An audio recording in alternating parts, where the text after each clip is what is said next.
OIC की Iran पर Israeli हमले की शदीद मजम्मत। ईरान और इसराइल के दरमियान फौरी जंग बंदी के मुतालबा। OIC का मुज़ाकरात के जरिए तनाज़े के हल पर जोर। इस्तांबुल में OIC वज़ीर ख़ारजा का इजलास में रुकन ममालिक के 40 से ज़ायद सिफारतकार शरीक हुए। नायब वज़ीर आज़म इसहाक़ डार पाकिस्तान की नुमाइंदगी कर रहे हैं। चेयरमैन OIC हुसैन ब्राहम ने इजलास में खिताब में कहा, 15 जून से खित्ते में कशीदगी मज़ीद बढ़ गई है। ईरान और इसराइल के दरमियान जंग खत्म होनी चाहिए। मुज़ाकरात के जरिए तनाज़े का हल तलाश किया जाए।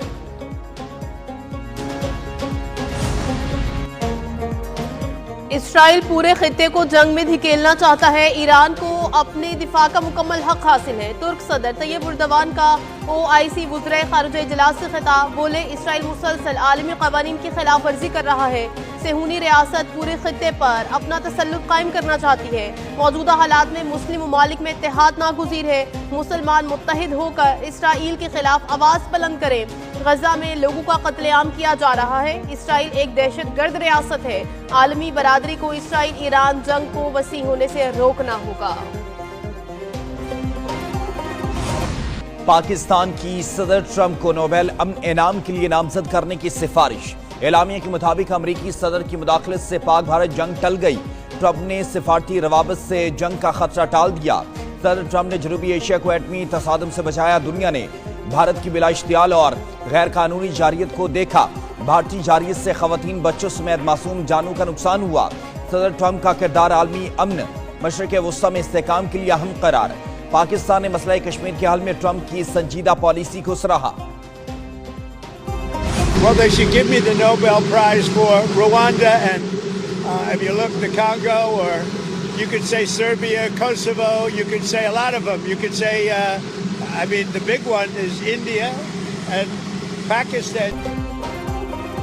पाक भारत जंग बंद कराने पर मुझे नोबेल प्राइज मिलना चाहिए। अमरीकी सदर डोनाल्ड ट्रंप की न्यू जर्सी में मीडिया से गुफ्तगू। रवांडा, कांगो, सर्बिया के लिए भी नोबेल प्राइज दो। नोबेल प्राइज सिर्फ लिबरल्स को मिलता है, ये लोग मुझे नहीं देंगे। पाकिस्तान और भारत के साथ अमेरिका ट्रेड डील पर बात कर सकता है। ईरान पर हमले के लिए ज्यादा से ज्यादा 2 हफ्ते लूंगा। इसराइल ईरान की जोहरी सलाहियत खत्म नहीं कर सकता। ईरान से बात करेंगे, देखते हैं क्या नतीजा निकलता है। मुज़ाकरात से पहले सीज फायर चाहता हूँ। इसराइल से फ़ज़ाई हमले रोकने का कहना मुश्किल है। ईरान का इसराइल पर एक बार फिर मिसाइलों से नया हमला। ईरानी फौज की जानिब से तल अवीव, हैफा, जनूबी इसराइल में 30 मिसाइल दागे गए। इसराइल के शहर धमाकों से गूंज उठे। सियाहुनी हुकूमत की शहरियों को बंकर्स में रहने की हिदायत। मिसाइल के टुकड़े लगने से रिहायशी इमारत में आतिशज़दगी। तर्जमान खातमुल अंबिया हेडक्वार्टर्स का इसराइल के फौजी मराकज़ 2 फ़ज़ाई अड्डों को निशाना बनाने का दावा। दिफाई सनतों, कमांड एंड कंट्रोल मराकज़ को भी निशाना बनाया गया। ईरान के हैरत अंगेज हमले इसराइल को घुटने टेकने पर मजबूर कर देंगे। अमरीका शरीक हुआ तो उसके फौजी अड्डों को भी खतरात का सामना करना पड़ेगा।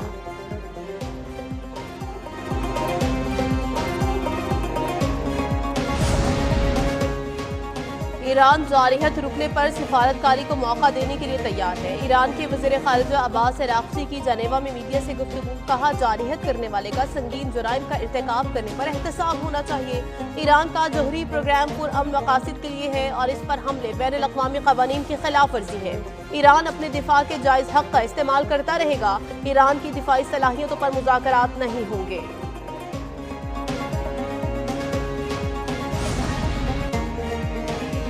जनेवा में ईरान और आलमी ताकतों के दरमियान मुज़ाकरात में ताअत्तुल। ईरानी वज़ीर ख़ारजा अब्बास अराग़ची के यूरोपीय वज़ीर ख़ारजा से मुज़ाकरात। तेहरान का यूरेनियम अफज़ुदा करने के हक पर इसरार। ईरानी वज़ीर ख़ारजा अब्बास अराग़ची ने कहा कि दिफाई सलाहियत पर कोई समझौता नहीं किया जाएगा। बरतानवी वज़ीर ख़ारजा कहते हैं ईरान के पास एटमी असलहा नहीं होना चाहिए। फ्रांस और यूरोपीय यूनियन का इसराइली हमलों के बावजूद बातचीत जारी रखने पर जोर। रूसी सदर पुतिन की अब्बास अराग़ची से पीर को मॉस्को में मुलाकात मुतवक्के। वापस नहीं आ सकती, पूरी कौम उस पर रंजीदा है, दुख है। इस वक्त जरूरत इस बात की है कि कानूनी तौर पे एक स्ट्रॉन्ग केस बनाया जाए ताकि मुलजिम को सख्त तरीन सजा दी जा सके, ताकि कोई और ये जुर्म ना कर सके। सना यूसुफ का कत्ल टेस्ट केस होना चाहिए। मुलजिम को सख्त सजा मिलनी चाहिए। वज़ीर इत्तलात अताउल्लाह तारड़ का टिकटॉकर सना यूसुफ की रिहाइश का आमद। मीडिया से गुफ्तगू में अताउल्लाह तारड़ ने कहा, केस को मंतकी अंजाम तक पहुंचाने के लिए कानूनी टीम तश्कील दी जाएगी। हमें अपनी बच्चियों को महफूज माहौल फ्राहम करना है। सोशल मीडिया प्लेटफॉर्म का जिम्मेदारी से इस्तेमाल होना चाहिए।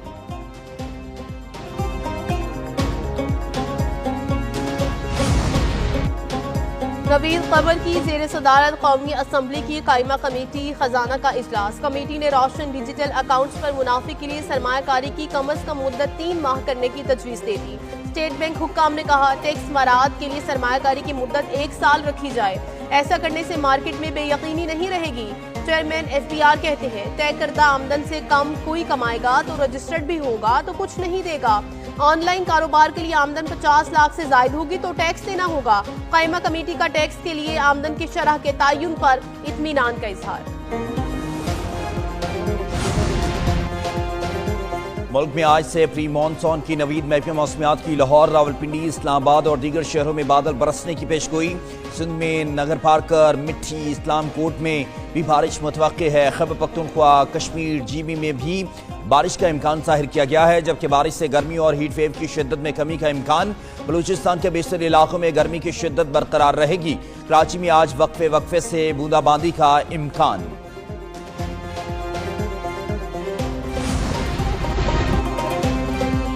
हॉकी कप का फातेह कौन फैसला आज होगा। फाइनल में पाकिस्तान और न्यूजीलैंड मद्दे मुकाबिल होंगे। मैच पाकिस्तानी वक्त के मुताबिक शाम 6 बजे शुरू होगा। सेमीफाइनल में पाकिस्तान ने फ्रांस को पेनाल्टी शूटआउट पर शिकस्त दी। मैच मुकर्रर वक्त तक 3-3 गोल से बराबर रहा। पेनाल्टी शूटआउट में पाकिस्तान ने फ्रांस को 2